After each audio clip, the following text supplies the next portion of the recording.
दुनिया की सबसे ज्यादा फॉरेन फंडिंग भारत में हो रही है, सबसे ज्यादा। और कितनी हो रही है? 50,000 करोड़। कैसे हो रही है? 2010 में कांग्रेस ने कानून बनाया था, उसका नाम है FCRA। और जब तक फंडिंग नहीं बंद होगी तब तक जो फंडिंग जिनको मिल रही है वो अपना काम नहीं बंद करेंगे। उनको फंडिंग मिल रही है धर्मांतरण के लिए तो धर्मांतरण कराएंगे तो फंडिंग मिलेगी, नहीं कराएंगे तो बंद हो जाएगा। तो उनके लिए तो एक तरीके से वो आय का स्रोत है, उनका धंधा है, धर्मांतरण उनके लिए धंधा है, फायदेमंद धंधा। समस्याएं कई हैं, लेकिन अब मैं आता हूं समाधान पे, क्योंकि समस्याओं की बात करूंगा तो 4 बजने वाले हैं, मुझे 6 बजे की फ्लाइट पकड़ना है। मेरा मानना है कि भारत की 50% समस्याओं को सुप्रीम कोर्ट ठीक कर सकता है।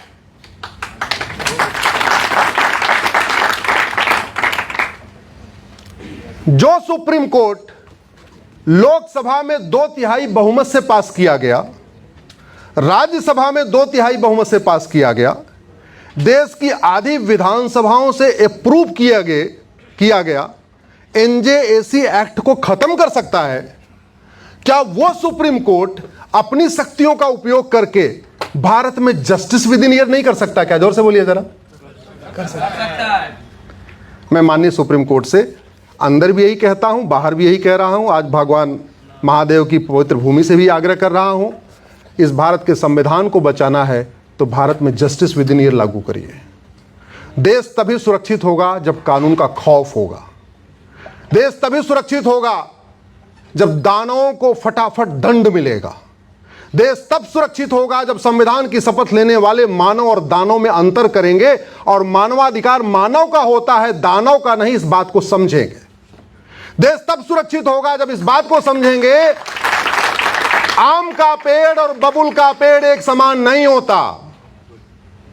देश तब सुरक्षित होगा जब इस संविधान की शपथ लेने वाले इस बात को समझेंगे कि हिरन और भेड़िया एक समान नहीं होता। दुर्भाग्यवश संविधान की बहुत गलत व्याख्या की जा रही है। कैसी व्याख्या हो रही है? कह रहे हैं भाई article 14 equality before law, equal protection of law, सब लोग एक समान है।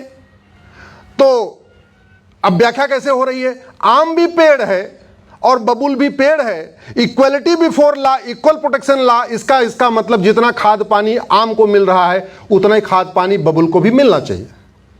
अब रिजल्ट क्या होगा? उतने खाद पानी के बाद आम तो मीठा फल देगा, लेकिन उतने खाद पानी के बाद बबुल के कांटे जो पहले छोटे छोटे हैं वो मोटे मोटे हो जाएंगे कि नहीं? जोर से बोलिए जरा। और ये नेचर का नियम है कि आम और बबुल कभी एक साथ सर्वाइव ही नहीं करते, सर्वाइव कर ही नहीं सकते। मानव और दानव कभी एक साथ सर्वाइव कर ही नहीं पाए, देव दानव कभी एक साथ सर्वाइव कर ही नहीं पाए। इतिहास उठा के देख लीजिए, देवासुर संग्राम हुआ, मानव दानव संहार हुआ, मानव राक्षस का युद्ध हुआ, मानव दानव चलता रहा, हो ही नहीं सकता।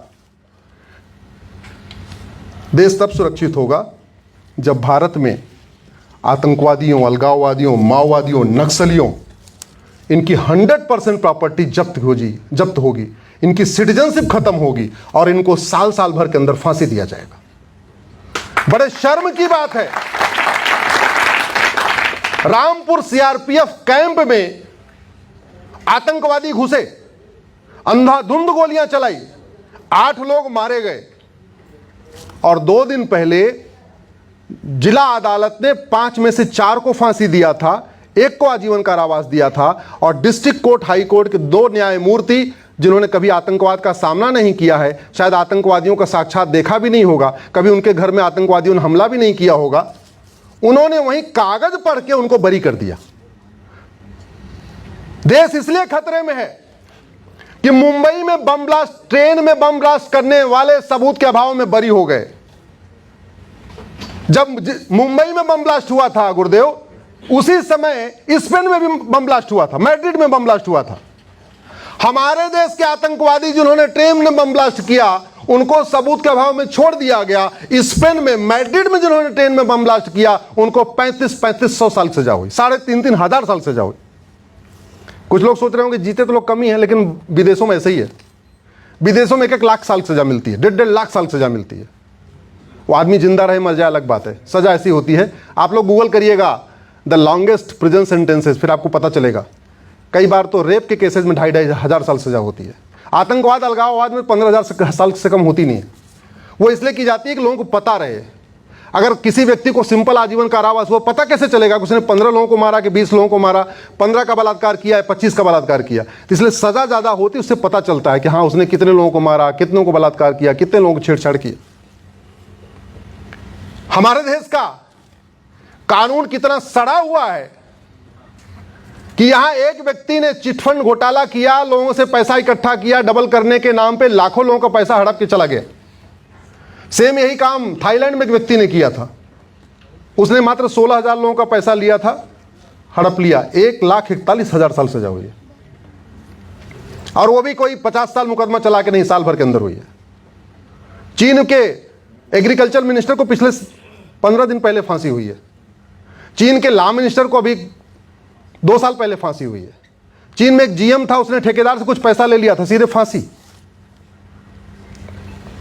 अगर माननीय सुप्रीम कोर्ट भारत में जुडिशियल सिस्टम को ठीक कर दें, संविधान की दी हुई शक्तियों का उपयोग करके भारत में 1 साल के अंदर फैसला शुरू कर दें, और कर सकते हैं, तो भारत में घूसखोरी खत्म होगी, कमीशनखोरी खत्म होगी, जमाखोरी खत्म होगी, मिलावटखोरी खत्म होगी, कालाबाजारी खत्म होगी, नशा तस्करी खत्म होगी, मानव तस्करी खत्म होगी।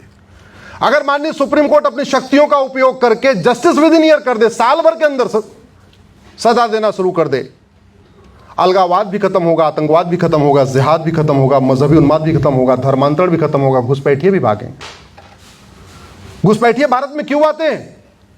बांग्लादेशी भूटान क्यों नहीं जाते? बांग्लादेशी अरब, दुबई, कुवैत, बहरीन क्यों नहीं जाते? भारत क्यों आते हैं? क्योंकि उनको पता है इनका कानून भी घटिया है और यहां के माननीय जजों को ह्यूमन राइट की बड़ी चिंता रहती है। हम अराजकता की तरफ जा रहे हैं, हम असुरक्षित हो रहे हैं, हम लगातार खतरे की तरफ बढ़ रहे हैं। शायद ये हमें दिख नहीं रहा है। जिनको नहीं दिख रहा है वो आराम से बैठे हुए हैं, जिनको दिख रहा है वो परेशान है। अब सवाल यह है कि ये होगा कैसे? और ये जो कोर्ट में मुकदमे सालों साल चल रहे हैं, उसके लिए एक सुप्रीम कोर्ट का जजमेंट उसके लिए जिम्मेदार है। उस केस का नाम है Selvi versus state of Karnataka. Supreme court ने कहा कि narco polygraph brain mapping test करना यह फंडामेंटल राइट का वायलेशन है। कौन से आर्टिकल का वायलेशन है? आर्टिकल 20 का वायलेशन है। आर्टिकल 20 कब बना था? 1950 में। 1950 में नार्को पॉलीग्राफ ब्रेन मैपिंग नाम की कोई चिड़िया ही नहीं थी। हमारे माननीय सुप्रीम कोर्ट के जज अच्छी तरीके जानते हैं कि दुनिया के कितने देशों में कौन कौन सा बढ़िया कानून चल रहा है। हमारे माननीय सुप्रीम कोर्ट के जजों को पता है कि सिंगापुर में ड्रग स्मगलर को 6 महीने के अंदर फांसी होती है। हमारे माननीय सुप्रीम कोर्ट के जजों को पता है कि चीन में भ्रष्टाचारियों को फांसी होती है। हमारे माननीय सुप्रीम कोर्ट के जजों को पता है कि अमेरिका में घुसपैठियों के साथ कैसा बिहेवियर किया जाता है। गर्मी में हीटर लगा दिया जाता है उनके कमरे में, और ठंडी में एसी चला दिया जाता है, फ्रीजर खोल दिया जाता है, ऐसी सजा मिलती है। और वो हमारे माननीय सुप्रीम कोर्ट के जज जाते भी रहते हैं विदेश, अमेरिका जाते हैं, सिंगापुर जाते हैं, जापान जाते हैं, लेकिन मुझे आज तक समझ में नहीं आया वहां जाके वो बात क्या करते हैं। जैसे मैं तो बनारस आया हूं, हमसे जो मिलता है ये पूछता हूं, हमारे बनारस में क्या प्रॉब्लम है, क्या प्रॉब्लम है, यही पूछता रहता हूं।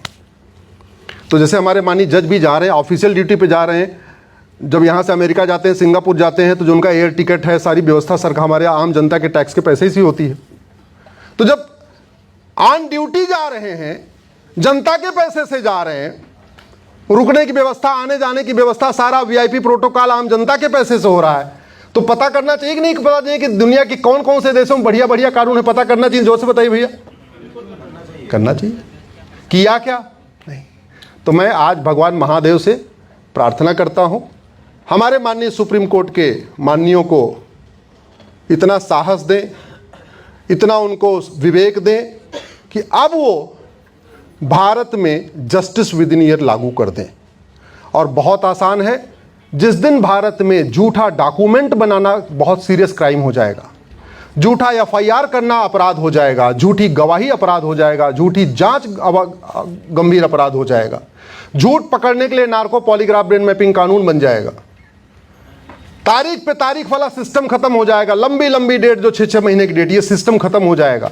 सप्ताह सप्ताह में तारीख डेट पड़ने लग जाएगी। भारत में सतयुग आ जाएगा। तो माननीय सुप्रीम कोर्ट चाहे तो जैसे सिंगापुर में सतयुग है, जापान में सतयुग है, न्यूजीलैंड में सतयुग चल रहा है, दुनिया के कई देशों में सतयुग चल रहा है, वैसे भारत में सतयुग आ सकता है। भारत में रामराज्य आ सकता है, भारत विश्वगुरु बन सकता है, भारत परम वैभव का लक्ष्य प्राप्त कर सकता है। वो सब कुछ हो सकता है, बस केवल अपने अंतःमन को बदलने की आवश्यकता है। संविधान की ठीक से व्याख्या करने की ज़रूरत है। 2-3 बातें मैं माननीय सुप्रीम कोर्ट के जजों से आग्रह करूंगा। अब आप सोच रहे होंगे यहाँ से क्यों कर रहे हैं, क्योंकि हमारा वीडियो वहाँ तक पहुँच जाता है। जब मजहब के आधार पे देश का विभाजन हो गया, जब मजहब के आधार पे देश का विभाजन हुआ, तो मजहब के आधार पे नियम कानून चलना चाहिए क्या? जोर से बोलिए जरा। ये बनारस की आवाज इतनी धीरे। जब मजहब के आधार पे देश का विभाजन हो गया, तो मजहब के आधार पे नियम कानून चलना चाहिए क्या? मजहब के आधार पे बोर्ड और ट्रिब्यूनल चलना चाहिए क्या? मजहब के आधार पे लोन और वजीफा होना चाहिए क्या? मजहब के आधार पे स्कूल और कॉलेज होना चाहिए क्या? एक देश एक विधान मांग रहा है हिंदुस्तान। एक देश एक विधान मांग रहा है हिंदुस्तान। एक बात और, 15वीं शताब्दी में यहां सब लोग हिंदू थे। अल्टीमेटली कन्वर्जन तो बाबर ने शुरू कराया, और बाबर आया और बाबर गया। बाबर है क्या इधर? मुगल कोई बचा क्या? उसके कोई खानदान भी नहीं। नहीं, सब अपने ही है। कोई नाई है, कोई धोबी है, कोई सब अपने लोग हैं। डर गए थे हमारे पूर्वज, अलग बात है। तो जब मुगल चले गए तो मदरसा चलना चाहिए क्या? जोर से बोलिए जरा। अंग्रेज चले गए तो मिशनरी स्कूल चलना चाहिए क्या? अंग्रेज चले गए तो मॉन्टेसरी स्कूल चलना चाहिए क्या? अरे दुनिया का सर्वोत्तम एजुकेशन सिस्टम हमारा था। दुनिया की सबसे बढ़िया यूनिवर्सिटी तक्षशिला और रावलपिंडी थी। जब तक हमारा एजुकेशन सिस्टम था, यहां बाजीराव पेशवा जैसा महानायक पैदा होता था। जब तक हमारा एजुकेशन सिस्टम था, तब तक यहां राणा प्रताप, छत्रपति शिवाजी महाराज पैदा होते थे। जब तक हमारा एजुकेशन सिस्टम था, तब तक यहां चंदगी राम पैदा होते थे। जब तक हमारा एजुकेशन सिस्टम था, यहां राव तुलाराम पैदा होते थे। जब तक हमारा एजुकेशन सिस्टम था, तब तक यहां आचार्य पाणिनि, महर्षि भारद्वाज पैदा होते थे। जब तक हमारा एजुकेशन सिस्टम था, तब तक यहां दुनिया के सबसे प्रसिद्ध डॉक्टर महर्षि चरक, महर्षि सुश्रुत, महर्षि सारंगधर, महर्षि भाव प्रकाश, महर्षि सारंगधर पैदा, महर्षि वाग्भट पैदा होते थे। विदेशी चिकित्सा ने हमें दिया क्या?